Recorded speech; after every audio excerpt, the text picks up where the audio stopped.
اے مریم تو یہ پاپ کہاں سے لے کے آ گئی؟ علماء نے لکھا ہے پتہ یہ چلا کہ اگر لڑکی کا بھائی اچھا ہو، لڑکی کی ماں اچھی ہو اور لڑکی کا باپ اچھا ہو تو لڑکی کے بگڑنے کے چانسز بہت کم ہوتے ہیں۔ اگر لڑکیاں بہک رہی ہیں اس کا مطلب یہ ہوا کہ بھائی گڑبڑ ہے یا ماں گڑبڑ ہے یا باپ گڑبڑ ہے۔ یہ تین رشتے بہت اہمیت رکھتے ہیں۔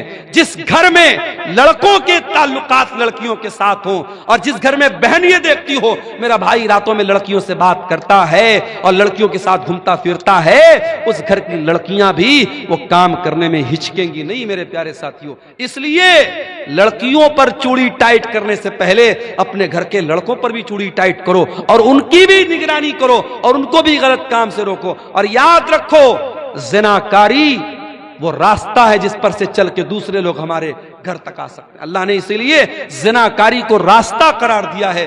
اللہ نے فرمایا وَلَا تَقْرَبُوا الزِّنَا، اے ایمان والو تم زنا کے قریب بھی نہ جانا، اِنَّهُ كَانَ فَاحِشَةً، یہ بہت گندا کام ہے، وَسَاءَ سَبِيلًا، اور یہ بہت برا راستہ ہے۔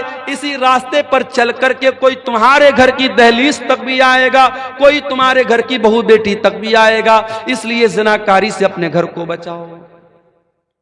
تو نوجوانوں اور عورتوں سے میں کہنا چاہوں گا کہ سماج کے بگڑنے اور بنانے میں آپ کا بہت بڑا کردار ہے۔